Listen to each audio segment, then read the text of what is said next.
I forgave my husband the first time I caught him cheating, but I never imagined the deepest wound would come from my own sister, the one who once shared the same childhood roof with me. I think there's one thing people can never prepare for, and that's when their life partner betrays them, betraying them right in the very home they built together.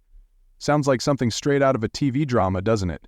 But no, this is my story, a real story, lived through every day, every hour, in flesh and blood, and I've survived it. At the time I was 34, working as a manager for a marketing firm in Chicago. The job was stable, the income decent.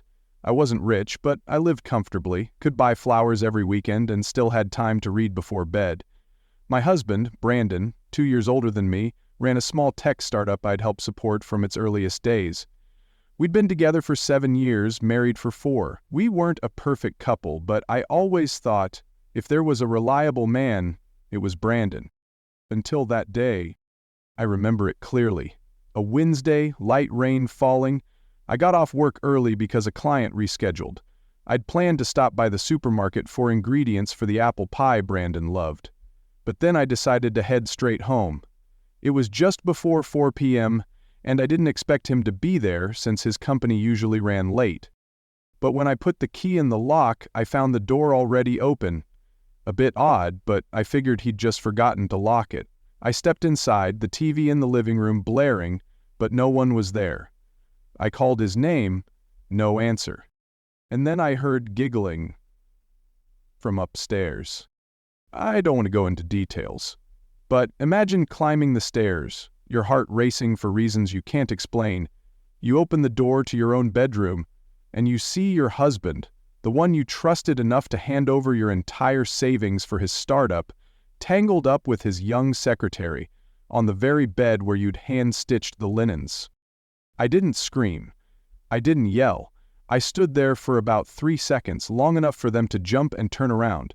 The girl frantically pulled the blanket, while Brandon stammered, calling my name. I don't fully recall what I said or did in the minutes that followed, but I clearly remember pulling out my phone, turning on the camera, recording a few seconds. Not for revenge, not to blast it online, but to remind myself, this wasn't a nightmare. This was reality. The strange thing is, after she fled the house like a gust of wind, and Brandon knelt down, begging for forgiveness, crying, explaining that he was seduced, that it was just a moment, that his real love was still me. I didn't slap him, I didn't kick him out, I didn't smash anything.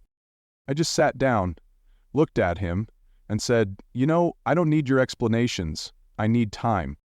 He thought I was so angry I'd lost my mind, but no, I was clearer than ever. I told him, I'll forgive you, one time only, not because you deserve it, but because I want to see, if I give you a second chance, what you'll do with it. He hugged me, sobbed, promised to change, to be honest, to become a better husband, and I, though my heart was full of doubt, nodded. We didn't tell anyone about it, not parents, not friends, not therapists. I wanted to observe on my own. I needed to know if the man I once loved still existed, or if he was just an illusion I'd built up long ago. The weeks that followed, Brandon did change. He was attentive, sweeter, even suggested a trip to rekindle our spark. Things almost felt normal. But you know what? Once a sheet of paper's been crumpled, no matter how much you smooth it out, the creases remain. I started having strange dreams. I saw myself standing in my own house, every door locked. I pounded on them, screamed, but no one heard. That's when I realized I hadn't forgiven. I was just bottling up my anger, waiting for something, an answer. And then that answer came in the way I least expected, not from my cheating husband, but from my own sister. I can't say my sister and I were close. Emma, 2 years older, was always the shining star in our family's eyes. She was beautiful, charismatic, charming, and always knew how to make people adore her. I was the opposite, quiet, reserved, often the one cleaning up after the fun others created. We didn't hate each other, but we were never the kind of sisters who shared everything. Growing up, we each went our own way. Emma worked in media, always traveling, living freely, unmarried, unbound. We'd meet mostly at holidays, and during those times, I always felt like I was on the sidelines of my own family's story. So when Emma called saying she had a long-term work trip in my city and wanted to stay with us for a while, I was surprised. But I agreed. After all, we were sisters. And more than that, I thought having someone else in the house might keep Brandon from slipping again. I'd forgiven him. I needed to learn to trust again, even just a little. Emma arrived on a Friday afternoon. She wheeled her suitcase in with a radiant smile, hugged me tightly and said, "It's been ages since we've lived together, huh?" She was the same as ever, lightly curled hair, stylish clothes, carrying the scent of expensive perfume. Brandon came out from the kitchen, smiled in greeting, and I noticed he froze for half a second when he saw Emma, but then he shook her hand like normal. I told myself I was just being sensitive. The first few days were fine. Emma was polite, considerate, even helped me wash dishes, something she'd never done before. Brandon behaved appropriately. We ate dinner together, watched movies, chatted.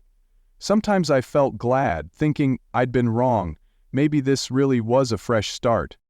But then I started noticing small things. Emma often wore thin nightgowns, silky ones that stopped mid-thigh, no bra, strolling around the house like it was her personal hotel.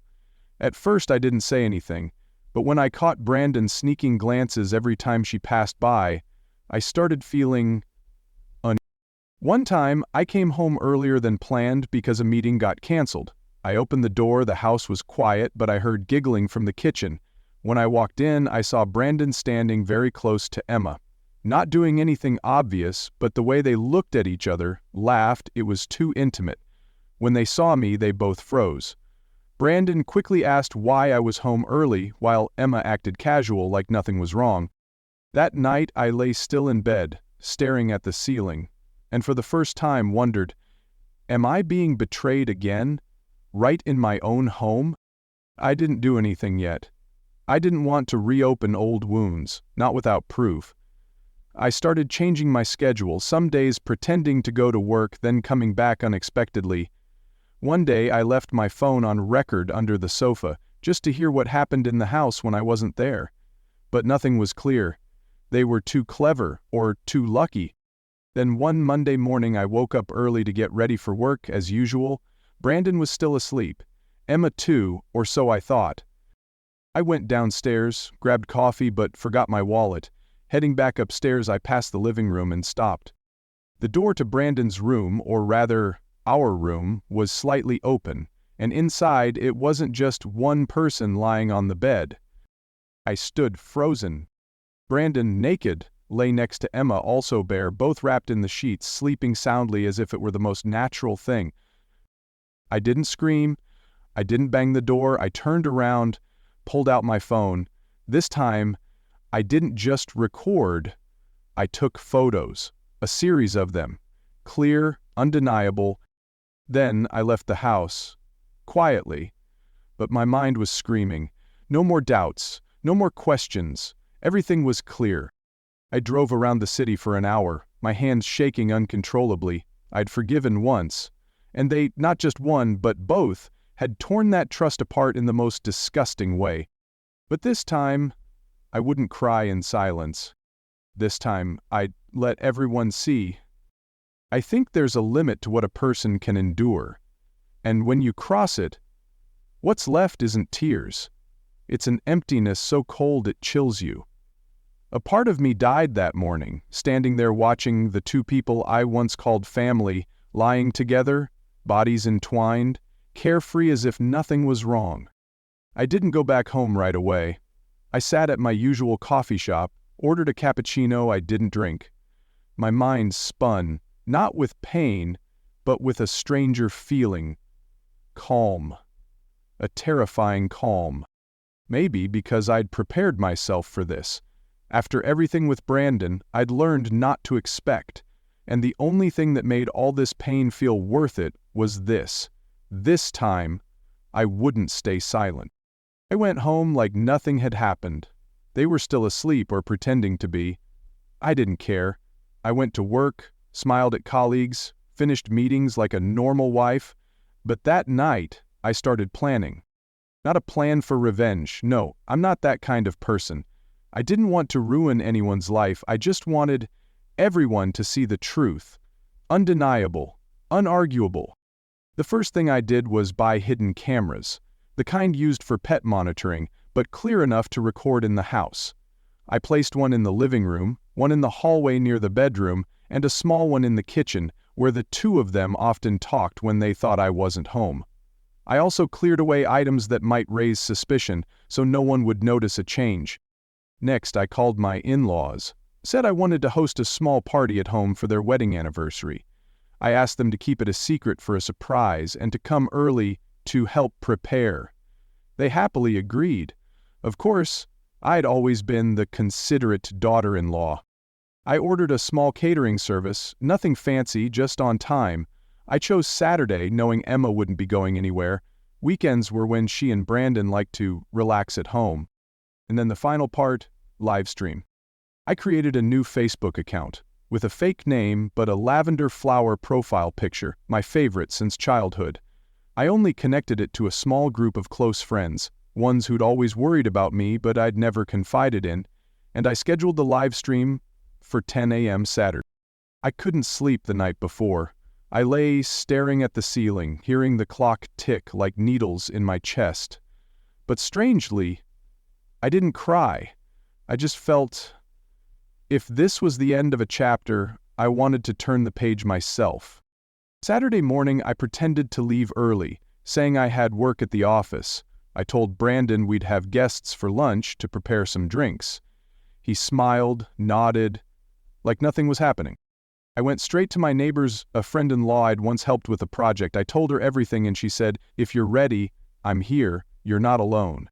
5 minutes to 10, I opened my laptop. The house cameras showed everything clearly. Brandon was on the couch in shorts, holding a coffee. Emma walked out of the bedroom, no bra, wrapped in a towel. She kissed him right in the living room. I hit start live stream. On the screen, people started joining one by one. Friends, old colleagues, and most importantly, my in-laws. They'd just walked in, smiling, unaware of what awaited. I saw my mother-in-law freeze, my father-in-law turned to stone.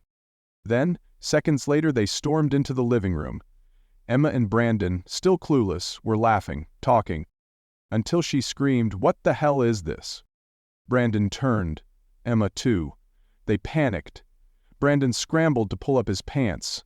Emma backed away, pale as death. I turned on the mic. My voice echoed from the laptop streaming live. "Don't worry, it's all being recorded. Everyone's watching, congratulations." No one spoke for a few seconds. Then my mother-in-law turned to her son, slapping him hard. "You cheated on your wife! And with her sister? What kind of trash are you?" Emma just stammered. I didn't. It's not like that." I ended the live stream, gently closed the laptop, and for a moment, the first time in years, I felt in control. No longer the woman betrayed.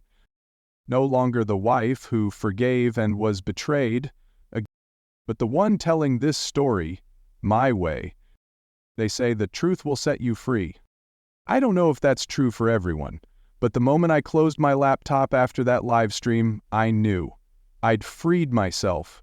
No screaming, no tearing clothes, just a screen, a raw truth. And the rest unfolded on its own. The house that day was like a small stage. Brandon, pants half on, standing in the living room with panicked eyes. Emma, trembling, backing away as if she could melt into the wall. And my in-laws, I still remember her look. Not just anger, but shame. A shame so deep they couldn't lift their heads. I didn't go home after that day. Everything I needed, I'd prepared beforehand. Divorce papers, evidence, a private lawyer. I'd booked them a week earlier because, deep down, I knew this would happen. And this time I wouldn't give them a chance to twist the story. Brandon called me nearly 50 times in the first 2 days. His texts were long, tearful, begging, blaming, then threatening, a predictable pattern I knew too well. But I didn't reply. Not once. Emma stayed silent. No texts, no calls, no posts. But I heard from my mom. Emma had been fired from a big media project for unethical behavior. She lost a lucrative contract, lost her reputation, and most importantly, lost the cover of our parents'.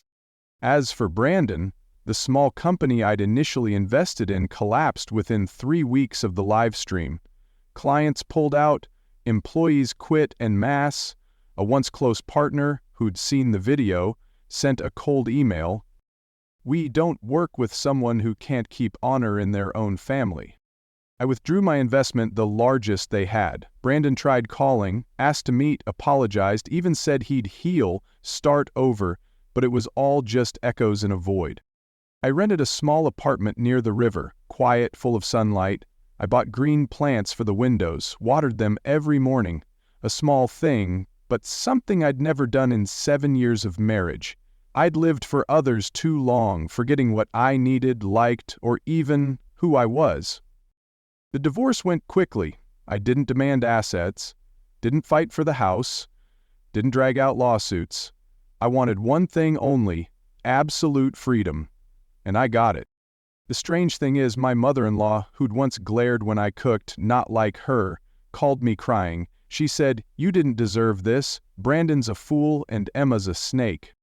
I didn't know what to say, but I thanked her, not because I needed her defense, but because it was the first time someone in his family saw me as a real person. I didn't retaliate, didn't smear them online. I let the truth spread itself. People heard, gossiped, some empathized, some were curious, but I didn't care. I started walking more, every evening along the river. Once, I saw an old man reading on a bench, a small dog asleep at his feet. He looked at me, smiled, and asked, "Young lady, are you looking for peace?" I smiled. I think I just found it. I still clearly remember, after the divorce was finalized, I posted one status on my old account where close friends and a few relatives could see. I forgave someone who betrayed me, but I'll never forget how they made me feel invisible. Now I see myself clearer than ever. I didn't need them to look at me with pity. I just needed them to know I didn't crumble. I stood up, and I'd keep walking. I don't know exactly when I started sleeping soundly again.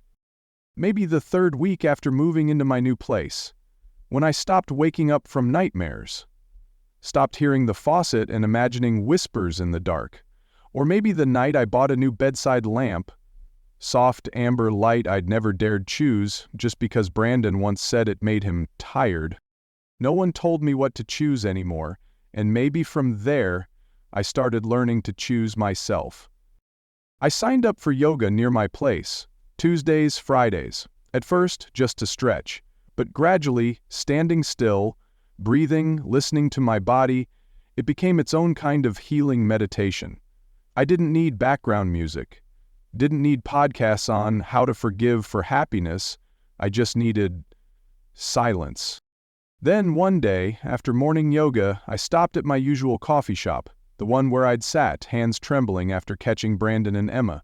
Now, that seat was still there, but the person sitting wasn't the old me. I ordered cappuccino, no sugar.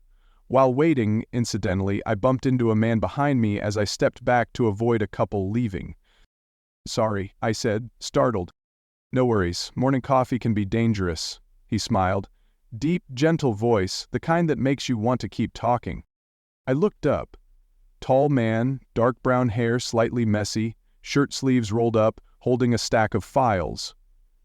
Not flashy handsome, but his eyes, those eyes. Kind. "You're getting the same as me, so it's not too bad," he said, nodding at the cappuccino on the counter. "This one keeps me awake all workday." I smiled. Maybe I should try more to stay awake from a bad marriage. I don't know why I said that. Maybe I was tired of hiding. Maybe because I didn't need to guard myself anymore. He paused, but didn't shy away. "Well, this coffee might not cut it," he teased, then tilted his head, asking without pushing, "Want to talk? I'm a good listener. Besides, I'm a therapist." I laughed. Really? Really. David, 38, just divorced, ex-wife slept with an old colleague. Pretty cliché, huh? I burst out laughing. For the first time in so long, I didn't feel out of place in my own story. We sat down. Coffee went cold. Talk stretched till noon. He didn't ask invasive questions, didn't fake sympathy. He just listened and sometimes, slowly, said, "I get it." I left that day without giving my number. We didn't plan to meet again. I thought some encounters are sent just to show you you're not broken, you can still connect, and no one deserves to live in someone else's shadow forever. But fate or luck didn't stop there.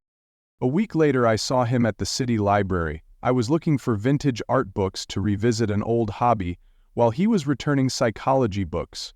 We spotted each other, laughed like it was meant to be. "Are you stalking me?" I teased. "Nope, but if we keep going, I'll need a map," he replied, then tilted his head. "Walk?" We strolled along the river, talked about real things, bad habits, cracks in old relationships, what makes people slip from trust. And from those honest things, I felt, for the first time, I didn't need to brace myself to be lovable. David didn't try to fix me, didn't use psychology to dissect my pain. He was just there, close enough to feel safe, far enough to give me room to breathe. I don't know where this will go, but I know one thing: I'm not afraid to love anymore. Not because I forgot what Brandon did, but because I learned to love myself enough to not let anyone hurt me a third time. We didn't date the usual way. No candlelit dinners, no fancy dresses, perfume, or rehearsed lines. What grew between me and David started like old friends, two people who'd walked through ruins, quietly sitting together in a morning coffee shop, not soothing, not rushing to fill voids, just being there. The third time we met, he texted, "Want pizza tonight? I know a place with charred cheese crust, amazing, not romantic, but real." I sat staring at the screen, reading it over. Smiled. A text with no pressure. No, "I'll pick you up," no "dress nice," no "I booked a spot." Just a pizza invite. Simple. Honest. And I said yes. We sat on the second-floor balcony of a small place, breeze slipping through the awning, and the cheese was as crispy as he'd promised. Nothing perfect, wobbly table, plastic plates, soda instead of wine, but I hadn't laughed that freely in ages. David told stories in that calm voice I grew familiar with. He shared about a depressed patient who believed no one loved them, and how they opened up because a friend listened. I asked, "Don't you fear their emotions drowning you?" He paused a few seconds, then said, "Yes. But, because I've been drowned, I learned to swim." That sentence somehow caught my throat. Not because it was poetic, but because it was true. After that night, we didn't need to text daily. We didn't check on each other hourly. But every Saturday he'd send something small. "Found an old bookstore, you into it?" "Bought an extra pastry by mistake, want the second?" "It's raining tonight. If you don't want to walk alone, I can join." And each time my heart softened a bit, like ice melting not from blazing sun, but from warm rays slipping through cracks. One night, while I was baking cookies in the kitchen, a new hobby I hadn't dared try with Brandon, David stopped by. Unannounced. He brought ingredients for mushroom soup and said, "Thought we'd cook to make up for your burnt cookies last time." I looked at him, arms crossed, fake glaring. "You dare mock my cookies?" He shrugged. "I'm a doctor. Honesty's my code." We both laughed. And somehow, that tiny kitchen became a world for just us two. He chopped onions, I rinsed rice. He added salt, I adjusted the flame. No one bossed the other. No one was better. We did it together. like two puzzle pieces, not forcing a fit, but somehow matching. When the soup was done, we sat at the table, under the golden ceiling light. He looked at me a while, then asked, "Are you scared to love again?" I looked up. That question, I'd heard it before, but this time, when he asked, I didn't feel pressed to answer. I exhaled slowly, then said, "I'm not scared to love. I'm just scared of losing myself again." David didn't reply right away. He just nodded, then reached for my hand. Not gripping, not pulling, just resting there. Warm, gentle, very real. "I don't want you to change for me. I just want you to live true, and if you let me stay, great. If not, I'll still be glad you lived as you." I don't know how long it'd been since I heard something like that. A love that doesn't control, doesn't expect, doesn't rush to be a couple, but a journey, chosen freely. And I nodded. Not because I needed someone to fill a void, but because I wanted to share this journey with someone who didn't ask me to be anyone but me. I didn't seek out Emma. I figured after everything, I owed her no explanations, no greetings, no glances, no pitying looks. But then one early winter afternoon my mom called. Her voice was low, hoarse, the kind that comes after crying all night. She said Emma was hospitalized, exhausted, severely depressed, not eating for a week. She was living alone in a rented place, jobless, relationships gone after that live stream. "You don't have to forgive her," Mom said, choking up. "But if you can, just visit a little." I didn't promise, but that night I sat long in the living room, staring at the golden lamplight spilling through the window. David brewed ginger tea, set it on the table, and sat beside me without asking. Finally I said, "I'm not going for Emma. I'm going for myself." He nodded. "I know." The next day I went to the hospital. Psych ward, 5th floor. The smell of disinfectant mixed with faint incense from somewhere half real, half dreamlike. Emma lay in bed, eyes sunken, visibly thinner. She turned when I walked in, her gaze hesitant, like she couldn't believe I was there. I didn't sit right away, just stood there, a few seconds, silent. Then I spoke. "I'm not here to yell at you, or to pity you. I'm here to say one thing, clearly." Emma's lips trembled, then she bowed her head. "I'm sorry." I didn't nod, didn't shake my head. I just stepped closer and said slowly, "You didn't just sleep with my husband, you took the one thing I thought I could keep, trust. Growing up, I was always the shadow.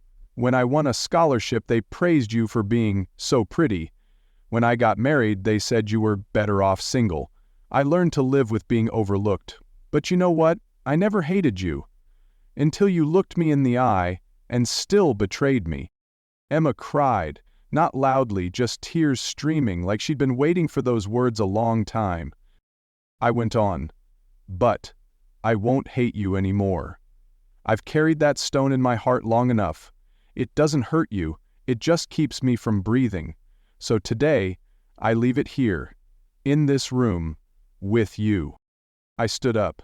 "I forgive you, but not to reconnect, to walk away." "Lighter," Emma called out as I reached the door. "Sarah." I turned back. "Yeah? Are you happy?" I smiled. Not bitter, not forced. For the first time, yes, very. The door closed behind me, and I felt like I'd just put a period on a chapter too long. I didn't cry. Didn't need to. Outside, snow started falling lightly. I pulled my coat, walked through the hospital hall, each step shedding a piece of the past. David waited in the parking lot. Seeing me come out, he didn't ask anything, just walked over, opened the car door and placed a hand on my back, gentle, enough to know I didn't have to walk alone anymore. I'm not saying I'm strong. I don't think I won. I just know I crossed a threshold, and this time, I didn't look back. We didn't move in together right away. David suggested it a few months after we started dating seriously, but I shook my head. Not because I didn't trust him, but because I wanted to know what it felt like to live fully for myself. I'd spent too long doing things to please others, cooking what they liked, decorating to their tastes, sleeping on the left side because the right was theirs. Now, I wanted to know what I truly liked. I wanted to know I could do it all, not to prove, but because I wanted to. And David understood. He didn't push, didn't rush. Every morning, if I didn't text first, he didn't call, but he was always the first to send. Have a gentle day. If you want lunch together, I packed 2 chicken rice portions. We started sharing everyday habits. Saturday mornings, cleaning his small backyard together, where I planted lavender pots and he built a wooden rack for lanterns. Tuesday nights, watching old movies, ones Brandon called boring but David watched silently till the end, only to turn and say, "I like how this film gives space for quiet, like you." That line made me blush, not because it was sweet, but because I never thought someone could see me as me and stay. Once I worked late, head pounding. David brought a glass of warm water, said nothing, just set it down. When I looked up, he was still there, quiet, like his presence was enough. I didn't need to explain why I was tired. Didn't need to justify. He was just there. And that was safer than any promise. About 8 months in, we attended a friend's wedding. As we entered the venue, his hand gently squeezed mine. Not tight, not possessive, just a hold. Asking to walk this path with you. I turned to look at him, and for the first time, I pictured a future where I wasn't scared of the word commitment. Not because I needed marriage, but because if I chose someone to rebuild life with, I wanted it to be someone who stood beside me willingly, not forced, not assumed, not burdened, just choosing every day. And then one May morning while I was watering plants outside, David came out with 2 coffees. He sat on the porch steps beside me, handed me a cup, and said softly, "Sarah, do you want to make this house our home?" I looked at him, not shocked, but my heart raced. He didn't kneel, no diamond ring, no grand party. Just a question, simple, but holding a whole world I'd once feared entering.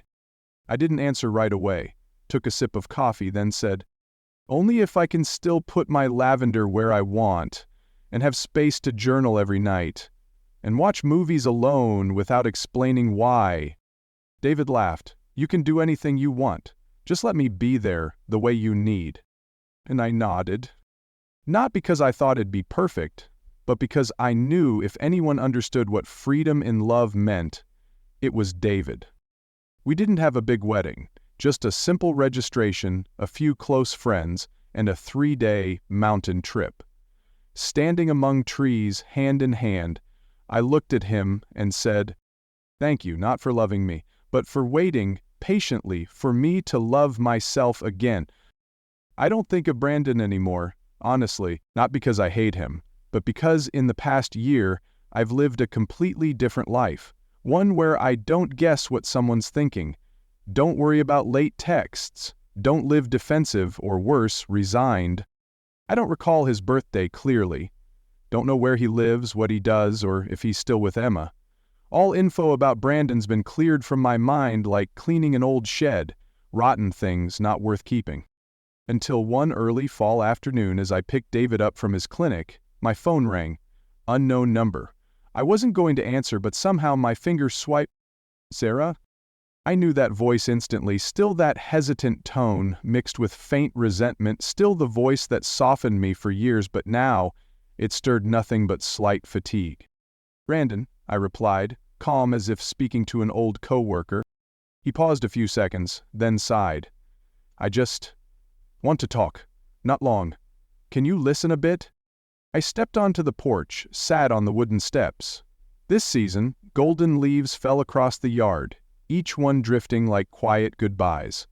I thought, fine, let him speak one last time. "I've lost everything," Brandon started, voice heavy. "The company, money, reputation, even friends. People avoid me like the plague. Mom cut contact, Emma moved away. Didn't say anything. I don't know where she is. I said nothing, just listened. I'm not calling to ask you back, Brandon went on. I know that's impossible. Just, sometimes I think, if you hadn't live-streamed that day, things might not be this bad. Ah. That's when I knew. Not an apology call, a blame call. I smiled faintly, not joyfully. Brandon, you want me to apologize for showing everyone the truth? No, I mean if you'd just talked to me privately it could have been handled quieter. I lost too much. I closed my eyes, wondering, if I were the old me, how would I react? Maybe I'd feel guilty. Maybe I'd second-guess, think I went too far, but not the me now. I opened my eyes, voice low. You didn't lose because I live-streamed. You lost because you cheated. Twice.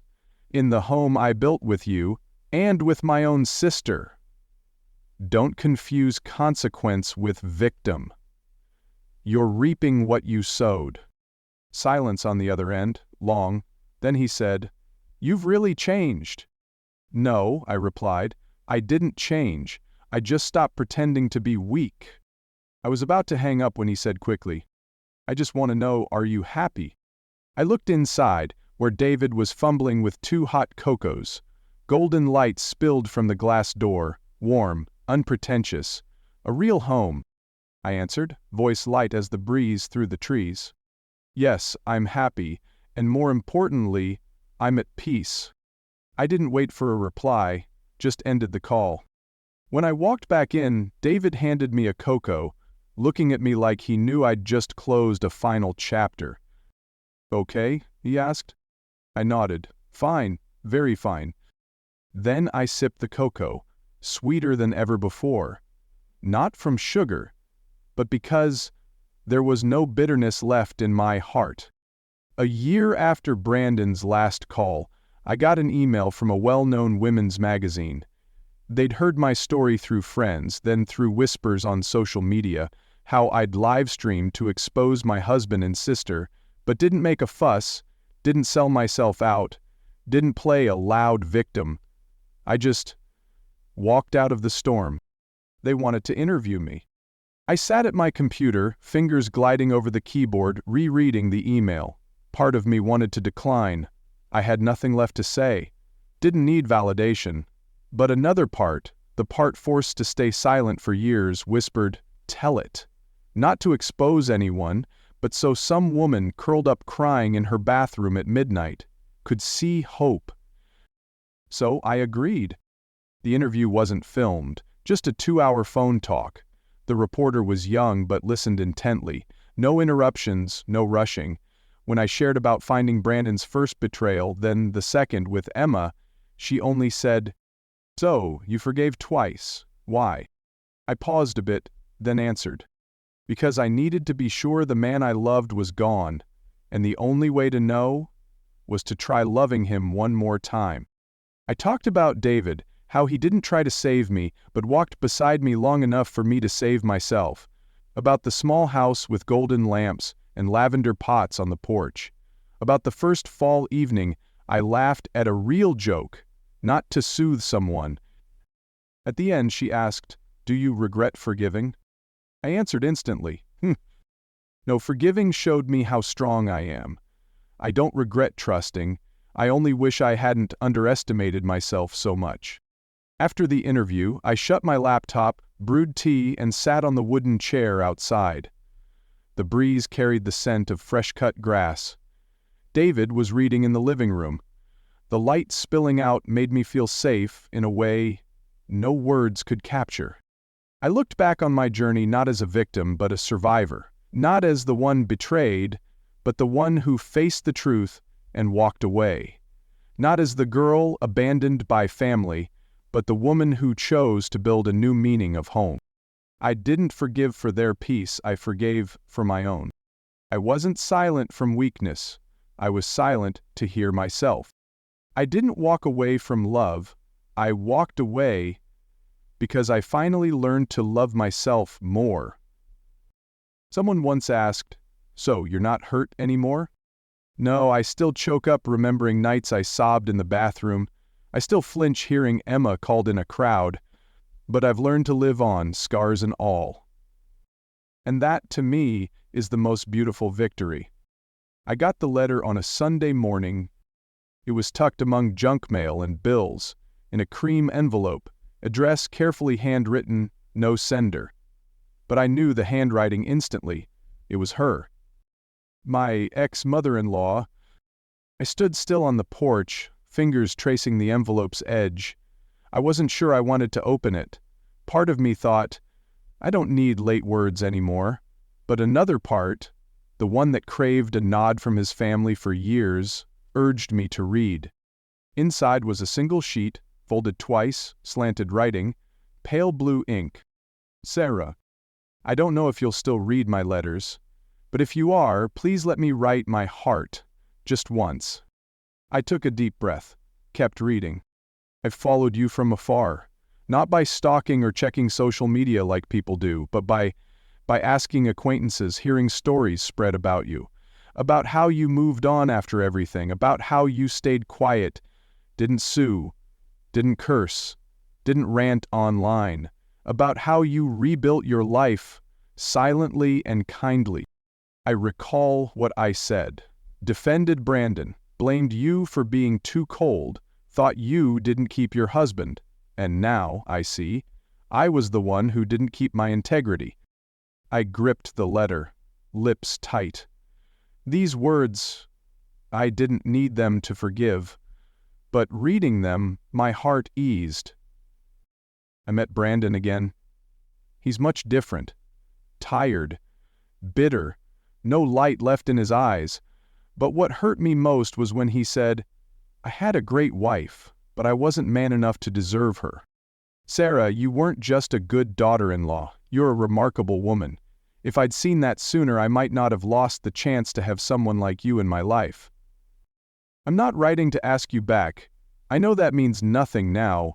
I just want you to know I miss you, not as my son's wife, but as you. If one day you pass by the old house, the one you helped nurture, and want to come in for tea, my door's always open. With love and apologies. Mom, former. I read it again, then, once more. Not because I doubted it, but because I wanted to be sure. I wasn't angry anymore. I folded the letter, tucked it in a drawer by my desk, where I keep cards from friends, notes from David, and a few old journal pages. David walked in, carrying 2 hot cocos. Seeing my eyes red, he set the cups down, sat beside me, asked nothing. I handed him the letter. From his mom, I said. I think she really gets it. He nodded, not surprised. Want to see her? I paused a few seconds, then shook my head, smiling. No need. I don't need to revisit the past to know how far I've come. I brewed myself tea, set it on the table, then opened the window, letting the early winter breeze slip in, light. Enough to stir a curtain, not enough to chill me. Forgiving isn't an act, it's a process. And today I know I've reached its end. Weightless. I didn't think I'd retell this whole story. But one day, at the old coffee shop, my refuge after the first betrayal, where I first met David, I saw a woman in the opposite corner. Brown sweater, holding tea, but her eyes lost. No one needed to ask. She was holding it together. Holding, not to break. Holding to seem okay. I'd been her. I went home, opened my laptop, and for the first time in ages, I wrote a title on a blank page. How I knew I'd forgiven, not for others, but for myself. I started writing not because anyone asked, not for a contract, not for sympathy, but because I believed out there someone needed a gentle voice. Not shouting, not preaching, just saying. I was like you, and I got through. I wrote about finding Brandon's first betrayal, about recording but not making a scene, about how I forgave not because he deserved it, but because I needed time to know my heart. I wrote about Emma, about the deepest cut coming not from a stranger, but from blood, and about the moment I looked at her in the hospital saying, I forgive, but I won't return. I wrote about my ex-mother-in-law, about her late handwritten letter and my silent reply, thank you for seeing me, even if late. And I wrote about David. About love that's not loud, not possessive, not asking me to be someone else. About afternoons cooking in a small kitchen, laughing over mushy rice, staying silent when one needs space. Love, in the end, is sitting together in silence and still feeling peace. I don't know how many will read what I wrote. Maybe thousands, maybe a few, but I know if just one person, just one, feels understood, feels accompanied, it's all worth it. Because I once thought I was a failure, blamed myself for not keeping my husband, felt ashamed of my family, feared no one would want a woman betrayed twice. But I was wrong. I'm not the one left behind. I'm the one who chose to leave when my heart had no room for lies. I'm not pitiable. I'm the one who dared to live true, dared to hurt, dared to heal, and dared to love again. I don't need anyone to say my journey was right or enough. I just need to know, every morning I can look in the mirror and say, "Thank you, me, for not giving up." One early winter morning, as I was about to close my laptop, David walked over, set a coffee on the table, and gave a gentle smile. "Done writing?" he asked. I nodded. "Yeah, I think I've said it all." "Then let's go," he said.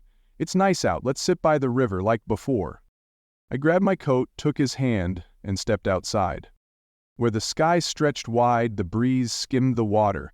I took a deep breath. No weight left in my chest, no need to prove anything. I've told my story, and now I live the rest of it with tenderness, with love, and with unbroken self-respect.